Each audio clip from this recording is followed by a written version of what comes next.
پاک حضرت جبریل علیہ السلام نبی پاک صلی اللہ تعالیٰ علیہ وسلم پر شب برات میں نازل ہوئے اور عرض کیا کہ اے محمد صلی اللہ علیہ وسلم، اس شب میں تھوڑی سی توجہ کیجئے، مجاہدہ کیجئے، عبادت کیجئے، اس رات میں حاجت پوری ہوتی ہے۔ پھر دوبارہ جبریل آپ کے پاس ہے اور عرض کرنے لگے، اے اللہ کے حبیب، آپ کو اور آپ کی امت کو بشارت ہو، اللہ پاک نے مشرک کے علاوہ سب امت کو بخش دیا۔ اور پھر فرمایا آپ سر اٹھائیں۔ آپ نے سر اٹھایا تو کیا دیکھتے ہیں؟ جنت کے دروازوں پر ایک دروازہ، سب دروازے کھلے، اور فرمایا آسمان کے دروازے کھلے ہیں۔ اور اب سنیں، آسمان کے دروازے کھلے ہیں، اب ہو کیا رہا آگے سنیں۔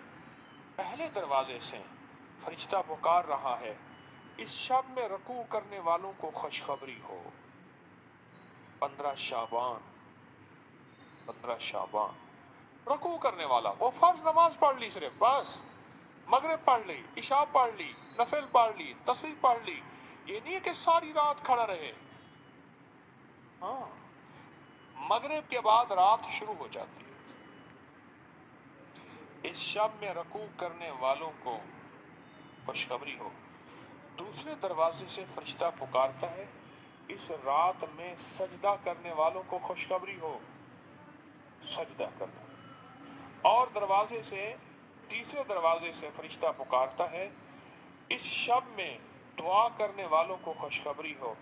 اور چوتھے دروازے سے فرشتہ پکارتا ہے، اس شب میں خوف خدا سے رونے والوں کے لیے خوشخبری ہو۔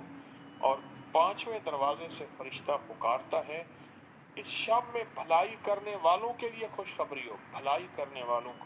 اور چھٹے دروازے سے فرشتہ پکارتا ہے کوئی سوال کرنے والا جس کا سوال پورا کیا جائے۔